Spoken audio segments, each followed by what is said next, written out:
Nolwenn, vous la connaissez tous, elle a 24 ans et a déjà vendu 1 million de disques. Quand elle était petite, elle a beaucoup déménagé, elle a même habité un an aux États-Unis. Après des cours de violon puis de chant classique, un jour elle a envoyé une cassette à une émission musicale à la télé et on connaît la suite. Nolwenn. Ouais. J'ai toujours chanté depuis toute petite et j'ai plein de spectacles comme ça que j'organisais dans ma chambre pour mes parents où je faisais payer l'entrée, où je me déguisais, des grands moments que j'ai toujours en cassette quand j'étais petite. Cette semaine dans Gulli Mag, voici donc Nolwenn et sa voix de velours pour son deuxième album, Histoire naturelle, dont presque toutes les chansons ont été composées par le chanteur Laurent Voulzy. Et alors, pour toi, il représente quoi, Laurent ? C'est quelqu'un qui m'a énormément appris, qui m'a guidée. C'est mon ami. C'est un maître d'une certaine manière. C'est la relation qu'on peut avoir de maître à élève. Cette semaine, Nolwenn est en tournée à Marseille et ce week-end à l'Olympia à Paris. Évidemment, il reste plus de place, mais vous pourrez peut-être l'apercevoir à la sortie. Coucou, Nolwenn, m'a reconnu. Non, c'est à moi qu'elle... Aladdin et le génie de la lampe, vous connaissez déjà, mais en ce moment au théâtre, vous pouvez voir une histoire différente de celle que vous avez déjà vue en film, et c'est pour ça que c'est intéressant. Ici, Yasmine est remplacée par Scheherazade, une autre princesse des contes des 1001 nuits, et à la fin, vous réserve bien des surprises. Gulli Mag s'est glissé dans les coulisses. Oh, regarde, c'est Aladdin. Où ça? Ben là. Ah oui. Ah ben voilà. Eh ben, je suis un esclave plus d'une vingtaine d'années.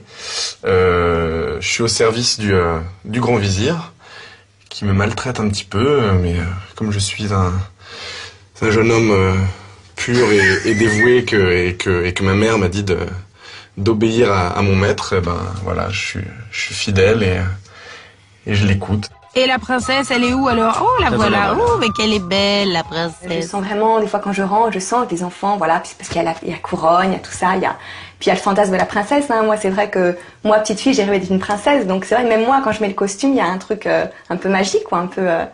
Et puis les enfants, après le spectacle, surtout, je le vois aussi, ils m'embrassent, ils m'étreignent, certains me traînent très fort. Je t'oublierai jamais.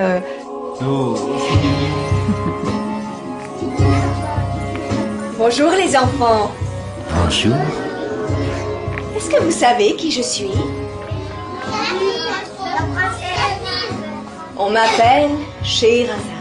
Il y en a une que j'aimais bien, c'était celle du début, quand la princesse s'est présentée et qu'elle voulait, je sais pas, se présenter en dansant d'abord le début. Ça, j'aimais, oui. Comment tu la trouves, la princesse? Oh, elle était merveilleuse. J'ai vu le génie. J'ai trouvé marrant parce qu'il dansait bien et il faisait rire. Et puis, ce qui était marrant, c'était Aladdin, le serviteur. Eh ben voilà, tout est dit. Aladdin et le génie de la lampe, c'est jusqu'au 4 janvier à la Comédie de Paris. Hein. Ce film original n'a que quelques adultes dans sa distribution, dont Gérard Depardieu, Carole Bouquet et Armelle. Tous les autres acteurs sont des enfants. Timpleback est un petit village sans histoire, sans histoire pas tout à fait. Hein. Car les enfants sont infernaux. Ils font des blagues à tout le monde, surtout aux adultes qui prennent une décision irrévocable. Ça veut dire quoi, irrévocable? Ces derniers temps, vous avez dépassé toutes les bornes de la méchanceté. Vu la situation, il faut déclarer l'état d'urgence. Oh, nous abandonnons la ville pour toujours. Notre décision est irrévocable. Ça veut dire quoi, irrévocable? Ça veut dire que maintenant nous sommes seuls face à notre destin. Oscar et sa bande prennent les rênes du village et les autres enfants essaient de se débrouiller seuls. Bref, c'est pas facile parce que mine de rien, les parents ça sert à plein de trucs. Hein. Alors vont-ils revenir un jour, les parents? Et comment vont se débrouiller les enfants? Ce film a été inspiré d'un livre écrit il y a 70 ans par un écrivain allemand, Henri Winterfeld, qui a commencé à écrire pour les enfants quand son fils a attrapé la scarlatine. Et bien entendu, il ressort à l'occasion du film, alors n'hésitez pas à le lire. Les ours blancs, c'est bien connu, ne se lavent pas les dents après manger. Alors forcément, après, on a des problèmes. Ah bah oui. Ping Ping, l'ours polaire, souffrait déjà d'une méchante carie lorsqu'il est arrivé dans ce zoo australien. Des chirurgiens vétérinaires du monde entier ont été consultés et quelques experts ont même fait le voyage pour venir le soigner. Je me demande si les ours ont aussi peur d'aller chez le dentiste que les enfants. En plus, l'intervention que va subir Ping Ping est à peu près la même que celle que l'on pratique sur l'homme. Oh, l'opération commence par une radio de la dent malade. Une fois l'infection repérée, la procédure est simple. Il faut traiter le canal dentaire, le nettoyer et enfin faire un plombage. Pour la sécurité des vétérinaires, Ping Ping a été totalement endormi. Cet ours a eu la chance d'être soigné à temps car l'infection aurait fini par gagner toute sa mâchoire et le faire beaucoup souffrir. Bon bah maintenant faut arrêter les bonbons, hein, Ping Ping. Ouh, les belles quenottes. Ah bah oui, tu m'étonnes. Coucou. Salut, on bah, sourit. ça va mieux, hein, on est content. Mais rends-moi ma carotte, mais je te dis de me rendre ma carotte tout de suite. Ah mais non, Non, c'est fini les lapins là. Mais laisse-nous tranquille, on peut pas jouer. Oh là là. C'est l'heure des départs en vacances, alors voici quelques gestes simples pour prendre la route en ayant une conduite respectueuse de l'environnement. Premièrement, il faut charger des bagages légers et pas n'importe comment, rien sur les sièges. Un objet mal rangé risquerait de t'assommer en cas de freinage brusque. Pour voyager en toute sécurité et économiser du carburant, il faut tout bien ranger dans le coffre. Deuxièmement, la route n'est pas un circuit de course automobile. Adopter une conduite douce, cela permet de réduire la pollution, alors dites à vos parents de lever le pied. Et puis, la clim, c'est pas systématique. L'idéal, c'est encore la bonne vieille méthode de nos grands-parents, ouvrir les fenêtres. Rien de tel que le bon air frais. Enfin, le gonfleur, ce n'est pas que pour vos jouets. Parce qu'une voiture bien entretenue, c'est une voiture plus sûre qui consomme moins. Il faut gonfler ses pneus une fois tous les 2 mois et avant chaque grand trajet. Et oui, ce n'est pas parce que c'est les vacances qu'il faut oublier les bons réflexes. Et puisqu'on parle environnement, voilà des coquelicots, de l'herbe fraîche. Non, vous n'êtes pas en pleine campagne, mais sur l'autoroute. Elle s'appelle l'A19 et c'est une nouvelle génération d'autoroutes plus respectueuse de l'environnement. Visite guidée avec Jean-Yves. Salut Jean-Yves. Je suis parti en visite tracée pour Gulli. Ok. Ici, tout est fait pour que les animaux se sentent bien chez eux. Là, on est sur la tranchée couverte. C'est-à-dire c'est l'autoroute passe en dessous et c'est un passage pour les animaux sauvages qui est très très long, qui fait 150 mètres de largeur sur toute cette surface. Et ces grosses pierres là, c'est quoi? Ces gros cailloux qui sont là, c'est tout simplement des grattoirs pour nos amis les sangliers. Et comme il n'y a pas que des sangliers, le tunnel que vous voyez ici, c'est un crapauduc. Et oui, normal pour laisser passer nos amis les crapauds et les grenouilles.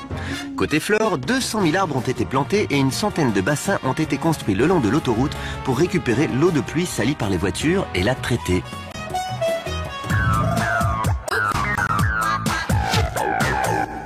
Grâce à Jean-Yves, nous avons aussi découvert les coulisses de l'autoroute. Panneaux bizarres, numéros énigmatiques, à quoi servent-ils? Et celui-là, le rouge là par exemple, hein. 45, on est dans le département du Loiret, donc c'est le numéro du département, et 18, c'est le numéro de l'issue de secours. Ces panneaux servent donc aux agents pour se repérer lors d'un accident par exemple. Et celui-là, il sert à quoi là, par terre?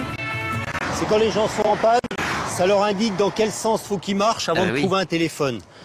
Là, ils ont de la chance, il y a un téléphone à 200 mètres d'ici. Et il y a aussi des tas de signes qui sont complètement invisibles. Le petit point blanc que vous voyez au milieu de la voilante, c'est une boucle météo, celle-ci. L'autre boucle, plus foncée à côté, c'est la boucle de vitesse. Ah oui. Ça nous permet de savoir quel véhicule va le plus vite. Et toutes ces informations sont collectées par le centre de contrôle. On peut ainsi connaître le nombre de véhicules sur l'autoroute et leur vitesse. C'est grâce à ces écrans de contrôle qu'on envoie les patrouilleurs sur les lieux des accidents. Salut Gullimac, bonnes vacances à tous. Salut et surtout les enfants, dites à vos parents d'être très prudents sur la route et sur les autoroutes. Bah oui, au bien revoir. sûr. Allez, au revoir.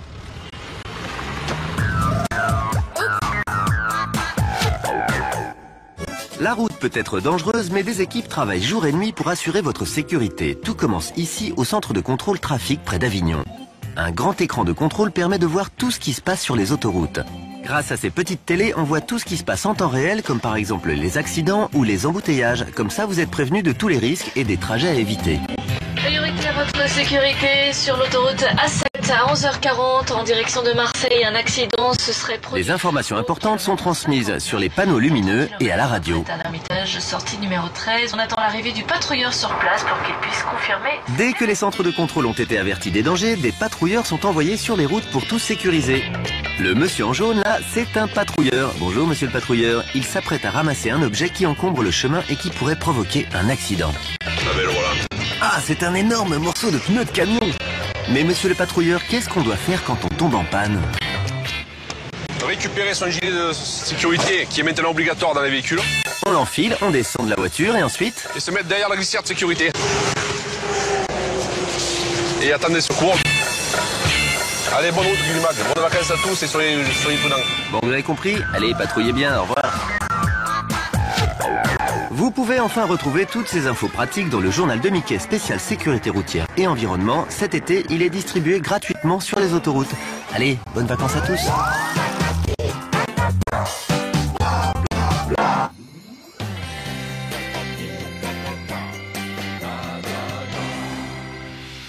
Mesdames, mesdemoiselles, messieurs, bienvenue dans Gullimag. Au menu aujourd'hui, une héroïne de bande dessinée, des animaux à la dérive, un tout nouveau sport et un engin volant. Eh ouais, on dirait pas. Ce week-end, les 22 et 23 septembre, le cheval est à l'honneur sur la plage de Saint-Jean-de-Mont. Pendant ces 2 jours aura lieu Cavale Océane, une grande compétition de saut d'obstacles. Le temps d'une marée basse, 500 cavaliers vont participer aux 8 épreuves organisées. Cavale Océane, c'est aussi l'occasion de passer un bon moment en famille autour d'animations équestres. Il y aura des baptêmes de poney, des balades sur chevaux de bois, des initiations au ski juring sur sable, des parties de poney games et aussi des démonstrations d'attelage sportif et un spectacle de voltige. Oh chouette, et au cas où il ferait beau, je vais prendre mon maillot de bain, on sait jamais. Et tu comptes te baigner où? Parce que là, c'est la marée basse, je te rappelle. Ah mince. La mission de Gullimag aujourd'hui, vous faire découvrir un nouveau sport. Oui, enfin c'est surtout la mission de William. Ah oui, d'accord. Aujourd'hui, je vais vous faire découvrir le freestyle basket. Ouais. Ça consiste à faire des figures et des acrobaties, des performances spectaculaires avec un, voire plusieurs ballons. Le tout musicalement pour ajouter une touche artistique à cette discipline. Waouh, ça a l'air chouette et en plus c'est accessible à tout le monde. Ah bon ? Il n'y a pas de taille réglementaire ni de ballon réglementaire. Simplement un ballon, pour moi j'ai pris un ballon visuel, c'est-à-dire qu'il est plutôt visuel quand il tourne ou qu'il bouge. Oh quelle adresse! Allez maintenant on veut une démonstration, allez, allez, allez, allez! Waouh! Bravo, William est l'un des rares athlètes au monde à pratiquer cette activité. Son objectif, c'est de la faire découvrir au public en organisant des spectacles à travers le monde. À ce propos, c'est plutôt un sport ou un spectacle, hein? Je définirais cette discipline comme une discipline artistique et sportive. Artistique pourquoi? Parce qu'il y a tout le développement d'une certaine créativité. Et après sportif parce que voilà, c'est quand même une performance. Il y a tout ce qui est acrobatie et ça c'est développer un geste, donc ça rentre dans le cadre sportif. Merci pour toutes ces informations William. Mission accomplie. À très bientôt sur le terrain. Ciao. Moitié hélicoptère, moitié voiture, voici le PAL-V. Ce véhicule permet de rouler mais aussi de voler. Grâce à son hélice sur le toit et son moteur à l'arrière, il décolle comme un petit avion. Sur terre ou dans les airs, il atteint une vitesse maximale de 180 km/h. C'est une entreprise hollandaise qui l'a créé. Pour l'instant, ce n'est qu'un prototype, mais d'ici 2 ans, il sera commercialisé. Et oui, la voiture volante, ce n'est pas qu'au cinéma. Et la téléportation, c'en est où, hein, ça? Ça ne saurait tarder. Oh.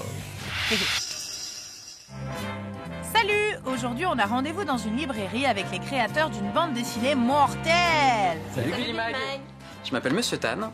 Et moi, Miss Prickly. Et on est là pour vous parler d'un livre mortel. C'est le tome 3 de Mortel Adèle. Mortel Adèle? Mais c'est qui ça? Moi j'aime bien la définir comme une adorable peste qui a toujours envie de transgresser un peu les interdits. C'est une petite fille qui est hyper lucide. Par contre, c'est une petite fille en contrepartie se réfugie aussi beaucoup dans son imaginaire à elle. Qui est peuplé de fantômes et de vampires, de choses comme ça. Et dans ce dernier tome, son imagination lui joue des tours. Elle rencontre Fizz, un nouveau personnage, mais contrairement à ce qu'Adèle pense, ce n'est pas un bébé grizzly. Fizz n'est qu'un hamster, mais il a la particularité d'être très speed tout le temps, d'être assez hyperactif. Allez, avant de se quitter, juste pour Gullimag, vous n'auriez pas une petite info sur le prochain tome? Allez, oh oui, allez. Le tome 4, en fait, ça s'appelle J'aime pas l'amour. Et donc il y a un nouveau qui fait son arrivée à l'école qui s'appelle Ludovic. Et du coup elle va comprendre ce que c'est vraiment le coup de foudre. Waouh, le tome 4 sortira en septembre, mais il faudra d'abord lire le tome 3. Oh, regarde une dédicace pour Gullimag, ah, ça c'est trop sympa. Ouais, trop cool. Salut Gullimag. On vous souhaite une mortelle lecture de Mortel Adèle tome 3, C'est pas ma faute, qui sortira le 28 juin 2012. Nous voici maintenant au Zénith de Rennes pour découvrir un spectacle complètement givré. Ah bon? Bonjour Gullimag, bienvenue au spectacle L'Âge de Glace Live. Bonjour et merci pour l'accueil. Comme son nom l'indique, le spectacle s'inspire de l'univers du célèbre film d'animation. Sauf que ça ne se passe pas au cinéma mais à la patinoire. Oh là là. On y retrouve tous les personnages principaux du film, donc Manny, Diego, Sid. ainsi que de nouveaux personnages. Et Pêche, la jeune mammouth, se fait enlever par de féroces volatiles. Et ensuite, donc toute la tribu va partir à leur recherche. C'est le début d'une grande aventure pleine d'humour et de rebondissements. Un bébé mammouth. Un mammouth paresseux, alors? Non, un mammouth. Trouve le paresseux. Les décors et les costumes sont plus vrais que nature. Le plus impressionnant, ce sont sûrement les 3 mammouths de 4 mètres de haut. Oh, ça doit être difficile de patiner avec des gros costumes comme ça. Tu m'étonnes. Non, j'ai l'habitude. Ça fait maintenant quelques années que je fais ça et je dirais que c'est même plutôt agréable parce qu'on se sent vraiment dans le personnage. Retrouvez Mani et toute sa bande en tournée dans toute la France jusqu'au 5 mai. Au fait, il finit par le retrouver, son gland, Scrat, depuis le temps qu'il le cherche. Non mais on va quand même pas tout raconter, gardons un peu de suspense, voyons. Oh là là. Ah, d'accord. Trop mortel. Cette semaine au cinéma, c'est le retour de nos copains de l'âge de glace. Dans ce 4e volet, Mani, Sid et Diego vont faire face à un problème de taille, la dérive des continents. Oh là là, pas de panique, la partie n'est pas perdue d'avance. Nos 3 héros embarquent sur un iceberg et vont traverser les océans pour retrouver leurs amis. Et dans ce genre de situation, il y a ceux qui positivent. Ma mère m'a dit un jour que même quand tout se présente mal, il y a toujours un arc-en-ciel caché derrière les nuages. Et ceux qui voient tout en noir. C'était avant qu'elle t'abandonne. Tout à fait. Restez soudés les amis, votre périple est loin d'être terminé. Préparez-vous à affronter d'étranges créatures marines, des pirates et pire encore. Ce sont des sirènes, ne les écoutez pas. J'adore les paresseux qui n'ont aucune hygiène corporelle. Tu m'as trouvé, bébé. Oh quel crâneur celui-là, décidément il ne changera jamais. C'est l'un de vos dessins animés favoris, ça passe en ce moment sur votre chaîne préférée et ça sort en DVD. Je veux bien sûr parler de Beyblade Metal Fury. Mais c'est génial! Ah oui, j'allais le dire, et cette nouvelle aventure commence de façon bien étrange. Une comète vient de tomber sur la Terre et s'est divisée en plusieurs fragments d'étoiles. Ils doivent désigner 10 Bladers légendaires. Jinka et ses amis décident de partir à leur recherche. Le problème, c'est que celui qui s'appropriera le fragment et le pouvoir qu'il contient pourra l'utiliser pour le bien ou pour le mal. Et le problème, c'est que Jinka n'est pas le seul dans cette quête. Les forces du mal veulent s'emparer des fragments pour réveiller le dieu de la destruction. C'est trop nul. Comment ça, c'est trop nul? C'est vrai, elles sont trop nulles les forces du mal. Allez Jinka, on est tous avec toi. Fonce! Et rendez-vous en novembre pour la sortie de la 2e et dernière partie de Beyblade Metal Fury. Je le dis bien. Aujourd'hui, Gullimag va rencontrer une jeune star de la chanson, Caroline Costa.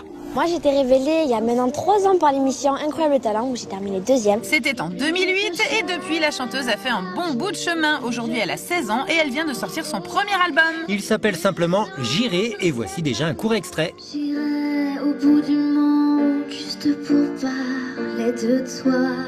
L'album compte 11 chansons et l'un des thèmes favoris de Caroline, c'est l'amour, mais pas seulement. Hein. C'est très varié, il y a beaucoup de chansons aussi, j'ai un petit peu années 60s un peu. Il y en a une en particulier, elle s'appelle On a beau dire. Et on pourrait t'entendre chanter quelques notes. On a beau dire qu'avec le temps tout passé, tout s'oublie. J'ai beau souffrir, mais rien n'entache l'image que j'ai de lui. Je peux mourir, mais surtout pas qu'on dise que c'est fini. Ah non, mais c'est trop triste, quoi. T'aurais pas un mouchoir, s'il te plaît? Oh, quelle fleur bleue celle-là. Allez, reprends-toi, l'émission continue. Et bonne chance, Caroline, pour la longue carrière qui t'attend. C'est trop triste, t'as entendu les paroles ou quoi? Oui, après. Ah, c'est fini. Quels sont les jeux et jouets tendances de la rentrée? Je suis sûre que vous mourrez d'envie de le savoir. Sans plus attendre, voici la sélection de Gullimag. On commence par Twister Dance qui s'adresse plutôt aux filles. Ça s'inspire du jeu de base Twister où donc on positionnait les mains selon des couleurs qui étaient données. Sauf que là, ça part des pieds. Et donc en fonction des couleurs qui s'affichent donc sur le petit écran, on positionne nos pieds d'une différente façon. Et après, c'est à nous de rajouter des bras selon notre style de danse et si la musique nous entraîne ou pas. On peut y jouer à partir de 8 ans, seul ou en duo. Et il y a 3 niveaux de difficulté. Oui, alors on va peut-être démarrer avec le mode facile. Hein. Allez Louise, c'est à toi. Vas-y, mets tes pieds. Donc là, tu es censé avoir le pied gauche sur le vert, le pied droit sur le jaune, le pied gauche sur le vert, hop, sur le rouge, le pied gauche sur le bleu, tu crois, super. Alors, ça te plaît? Oui, beaucoup. Parce que tu peux faire plein de choses en fait. C'est trop bien. On poursuit avec Mirogolo, un jeu qui nous a bien fait rire. Le but est de dessiner en portant ses grosses lunettes au verre déformant. Il faut ensuite deviner ce que représente le dessin. Alors voyons ça de plus près. Oh là là là. Une vache? Non. Ça a des cornes. Oh oui, ça vit dans la savane. Ça vit dans la savane? Oui. Je suis perdu. Ma chérie, faut que tu nous dises, là on n'a pas trouvé. C'est un rhinocéros. Ouais. Bien sûr. Mais pourquoi j'ai pas deviné un rhinocéros? Peut-être parce que ça ne ressemble pas à un rhinocéros. Allez, on laisse Louise un court instant et on la retrouve en fin d'émission. Bye bye. De retour avec Louise pour tester un dernier jeu, c'est le nouveau phénomène des cours de récré. Ah bon? Les Bumpies sont des petits jetons, il y en a 100 à collectionner, et un petit cercle en silicone dans lequel le jeton entre. Le principe, c'est tout simple, c'est de le jeter par terre pour le faire rebondir et que ton copain ou un mur en face puisse te le renvoyer. Une démonstration, Louise? Alors, t'y arrives? Ouais, un peu, mais Ouais. ça rebondit. Eh bien tant mieux, c'est le but du jeu justement que ça rebondisse. Mais ça n'a pas l'air très facile quand même. Tu en penses quoi, Louise? Faut être fort en fait. Oula, eh ben il va falloir s'entraîner alors. Allez, hop, on fait rebondir. Et encore. Et encore. Et on dit merci Et à notre encore. petite Et reporter encore. Louise. À bientôt Louise. Et encore. Au revoir Guillemag. Et encore. Au revoir, Louise. Salut. Encore.